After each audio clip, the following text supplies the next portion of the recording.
Halo teman-teman Aries, apa kabar? Semoga selalu sehat, bahagia, dan selalu dalam lindungan Tuhan Yang Maha Kuasa. Kita ketemu lagi di channelku Tarot Putri Solo. Kita akan reading tentang seseorang yang akan datang mendekat kepadamu, ya, kepada zodiak Aries. Ini general reading ya teman-teman, jadi tidak bisa resonate buat semuanya gitu ya. Jadi bisa bijak-bijak kalian menyikapinya. Dan ini juga timeless. Jadi kapanpun kalian menemukan bacaan ini, bisa jadi ini untukmu ya. Oke, kita akan mulai untuk Aries ya. Seperti apa seseorang yang akan datang mendekat kepadamu Aries ya, seperti apa ini energinya? Aku sudah shuffle. Kita akan lihat ya. Di sini ada blame, kemudian di sini ada change, kemudian di sini ada failure. Bentar ya, ini kok kayak kurang nggak kelihatan ya. Ini ada blame, ada change, ada failure. Kemudian kita akan baca ya satu-satu. Blame, menyalahkan ya.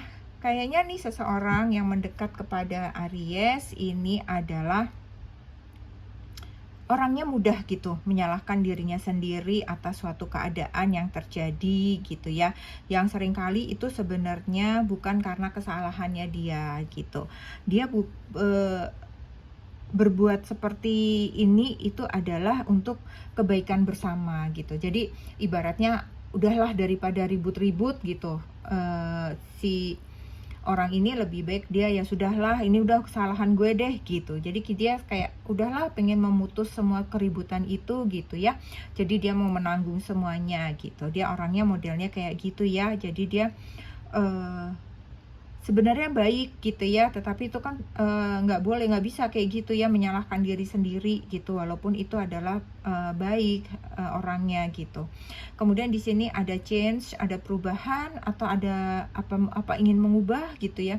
Jadi ini seseorang yang kalau aku lihat juga punya mood swing gitu ya, moodnya itu kayak mudah berubah gitu. Jadi perubahan suasana hatinya itu cepat banget terjadi gitu. Jadi lingkungan yang berubah itu bisa membuat juga hatinya dia berubah. Seperti itu ya. Jadi dia orang yang bisa jadi cepat marah, tapi cepat reda juga, cepat jadi baik juga gitu ya. Jadi orang yang agak sulit gitu mengontrol emosinya gitu. Jadi dia cepat ke trigger gitu. Ada sesuatu yang membuatnya kesal, ya udah dia langsung tek gitu. Tapi cepat dia akan turun lagi gitu. Tapi emosinya itu cepat, jadi agak emosional lah ya, agak cepat ke sentuh gitu. Ada sesuatu yang tidak enak, yang tidak dia senangi, ya dia langsung merespon dengan marah kayak begitu. Ya, kita akan lihat coba dari kartu tarotnya ya teman-teman, seperti apa dia ini. Di sini aku punya Ten of Swords, kelihatan ya. Kemudian di sini aku punya Four of Pentacles. Kemudian di sini ada Three of Wands. Di sini ada The Tower. Satu lagi ada The Emperor.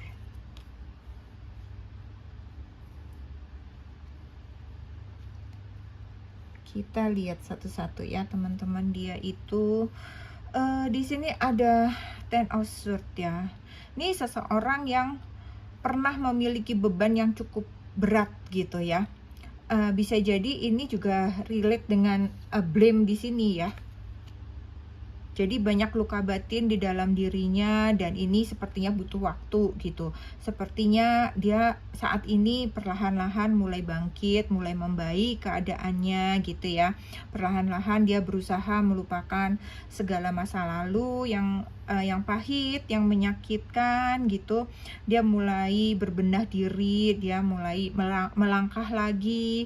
Dia harus mulai belajar mengendalikan emosinya, perasaannya, seperti itu. Mungkin ada orang-orang yang mengingatkan dia gitu ya, mungkin orang tuanya, sahabat-sahabatnya, kakak-kakak adiknya gitu ya, bahwa dia harus mulai belajar mengendalikan emosi dia gitu, agar dia menjadi pribadi memiliki karakter yang lebih baik lagi gitu. Kemudian di sini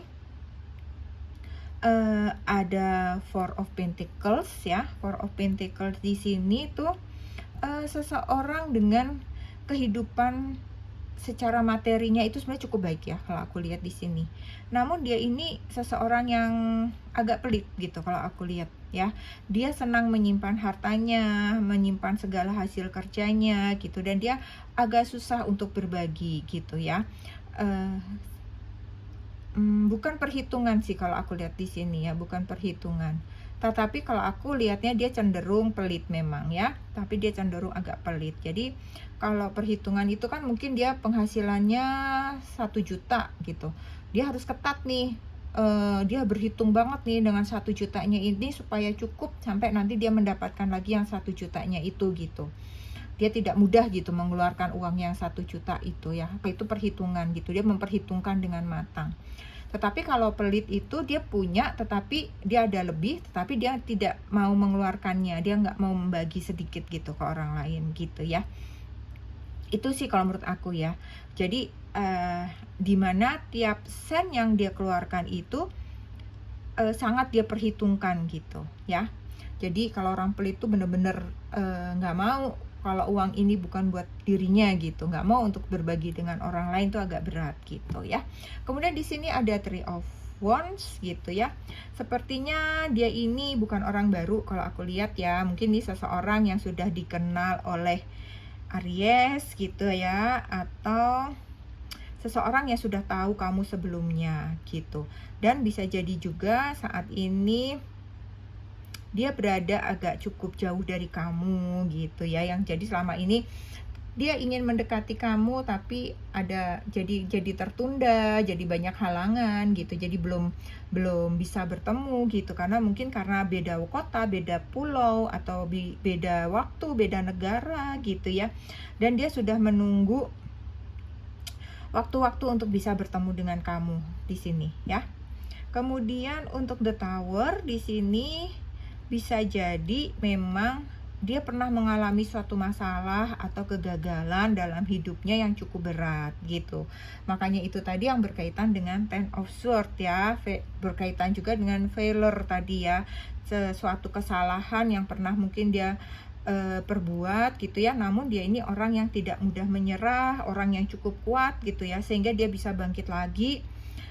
Dan justru saat ini dia mencapai suatu keberhasilan ya, The Emperor ya, ada kesuksesan yang dia raih, yang dia perjuangkan selama ini ya. Dia berhasil setelah segala kesakitannya, setelah segala perjuangan yang dia lakukan, jungkir balik dengan segala persoalan, tantangan, masalah yang membuat dia, yang datang bertubi-tubi padanya, namun dia keluar menjadi pemenang gitulah ibaratnya, kayak begitu ya The Emperor ini. Jadi The Emperor ini seseorang yang sukses, dia tuh orang yang berpikir logis, tetapi dia orangnya juga penuh kasih sayang gitu ya. Jadi walaupun dia tegas, dia hanya ibaratnya mencari kesuksesannya dia, tetapi dia memiliki hati yang ada lah kasih sayang gitu ya. Walau di sini dia agak sombong, agak angkuh gitu ya, ada keangkuhan, ada kesombongan di sini ya kalau aku lihat ya. Gitu ya energi seseorang yang mau mendekati Aries ya. Kemudian kita akan lihat ya, kira-kira apa yang akan dilakukannya nanti untuk mendekati, untuk mendapatkan hati kamu ya. Di sini ada Coffin, di sini ada House, kemudian sebentar ya, di sini ada Letter ya. Jadi Coffin ini sepertinya kalau aku lihat ini juga berkaitan dengan Ten of Swords di sini ya. Dia menjadi satu pribadi baru yang sangat berbeda setelah segala hal yang menimpa dia gitu, sehingga dia tersadar ataupun dia berjuang keras sehingga dia merubah dirinya, dia bertransformasi, dia berubah gitu ya, menjadi orang yang berbeda. Jadi dia yang dulu dan dia yang sekarang itu sudah cukup berbeda gitu ya. Jadi kalau misalnya kalian bertemu nanti, sepertinya kamu akan merasa kok lu beda sih sekarang, kayak begitulah ya. Baik penampilannya gitu ya, pekerjaannya gitu, dia menjadi lebih sukses seperti itu ya. Bisa jadi juga pribadinya banyak juga yang mulai berubah ke arah yang lebih baik gitu ya. Kemudian House di sini itu dia berusaha gitu ya, nanti ketika dia mendekati untuk meluluhkan hatimu gitu ya, dia berusaha untuk akan membuatmu nyaman, merasa hangat di sisinya, kamu akan merasa disayangi, diperhatikan saat bersamanya gitu. Jadi dia like a home gitu. Ketika kamu dekat sama dia tuh kayak kamu kayak ketemu sebuah rumah gitu, ada kenyamanan di sana, ada kedamaian, ada kehangatan gitu, ada semuanya yang tersedia di sana gitu ya. Kalau di rumah itu kan kayak enak ya, kamu mau nyemil, mau tiduran, mau ngapain gitu, semua bisa kalian lakukan gitu ya ibaratnya. Kemudian di sini ada letter ya. Apa yang akan dia lakukan nanti kalau ketemu itu dia saat ini dia tuh kayak sudah mulai kirim-kirim email, kirim-kirim WA gitu kan, karena kalian masih berjarak waktu gitu kan. Jadi untuk bisa mendapatkan hatimu, dia sangat memperhatikan kamu dengan cara itu ya. Kirim email, kirim WA, kirim DM, video call kah gitu. Apapun itu adalah untuk memulai percakapan denganmu lebih intens lagi gitu ya. Mungkin agar satu saat nanti ketika kalian bertemu tuh nggak canggung, nggak kaku, walaupun kalian mungkin pernah kenal gitu ya. Jadi tidak ada kekakuan lah di antara kalian. Jadi semuanya tuh bisa smooth, berjalan dengan enak, berjalan dengan baik, seperti itu ya. Itu yang akan dia lakukan. Kemudian situasinya seperti apa kira-kira ketika nanti kalian berdua nih ketemu nih gitu ya. Kita akan lihat ya. Di sini ada obsession, kemudian ada di sini ada obsession ya. Must have indulgence. Kemudian di sini ada access granted, social media, fake profile, hiding. Kemudian di sini ada magnetic, unexplainable, fuel, cannot resist. Oke, kita akan baca satu-satu ya, teman-teman. Di sini ada obsession ya. Obsession di sini sepertinya memang dia juga cukup terobsesi denganmu ya.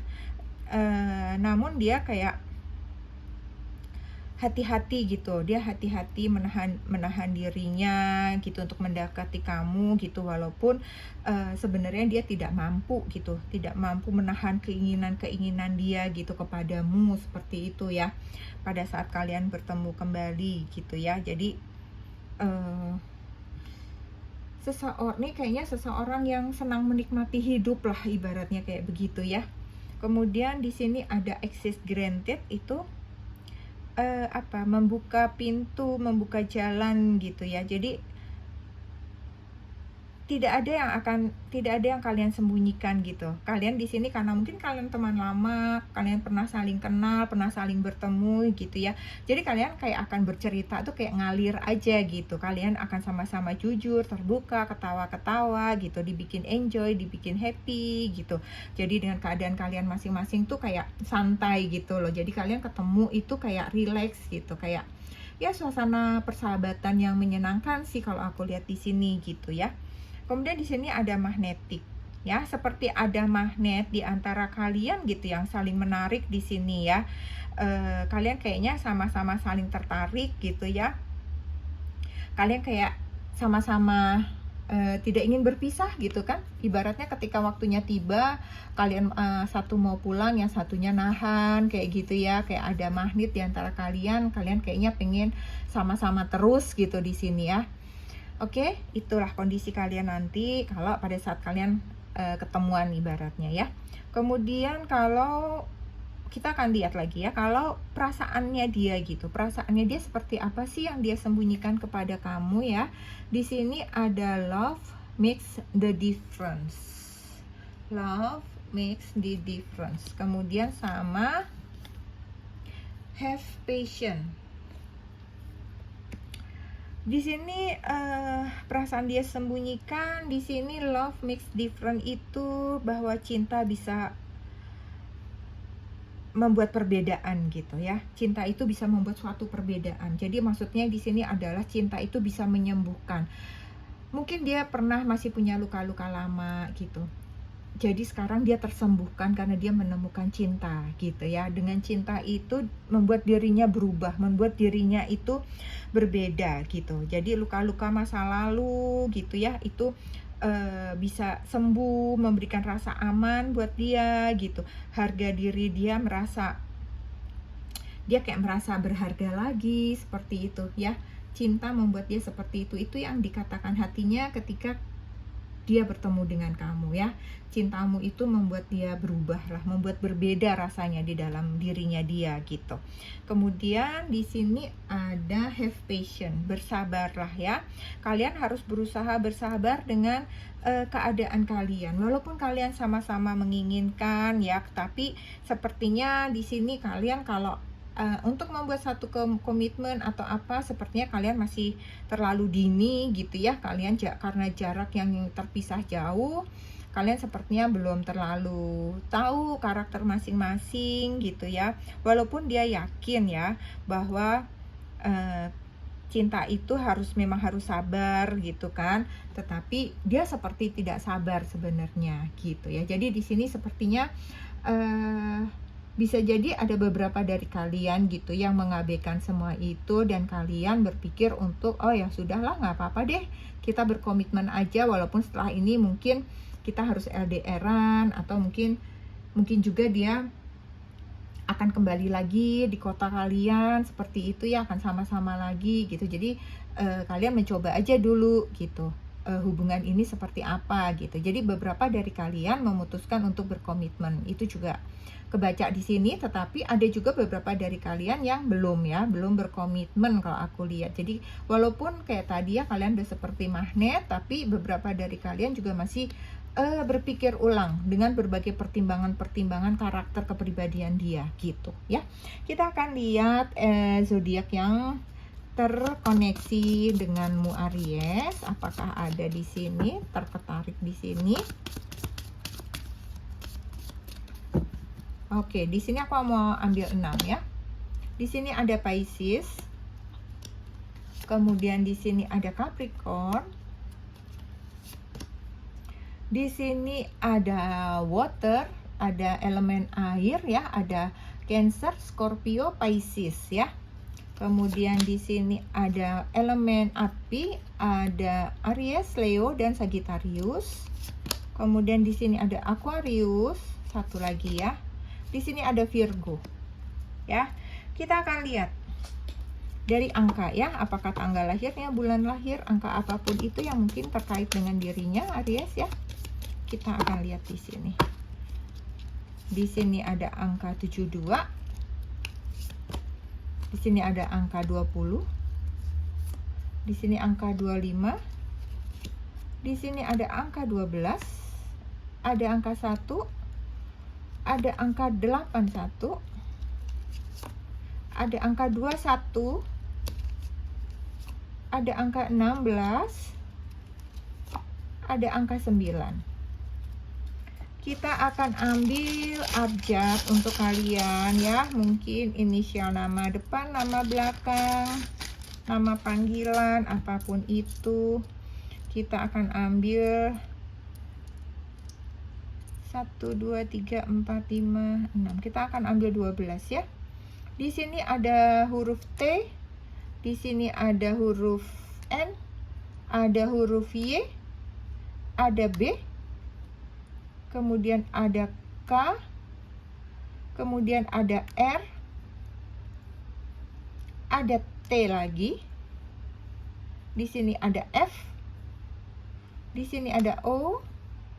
Di sini ada I. Di sini ada U. Di sini ada O. Ya. Aku rasa ini saja yang aku punya untuk Aries. Semoga bermanfaat, semoga ada yang resonate, semoga menghibur kalian semua, dan semoga kalian semua selalu berbahagia. Terima kasih buat Aries. Kita ketemu lagi di readingan selanjutnya. Jangan lupa untuk selalu bersyukur. Salam.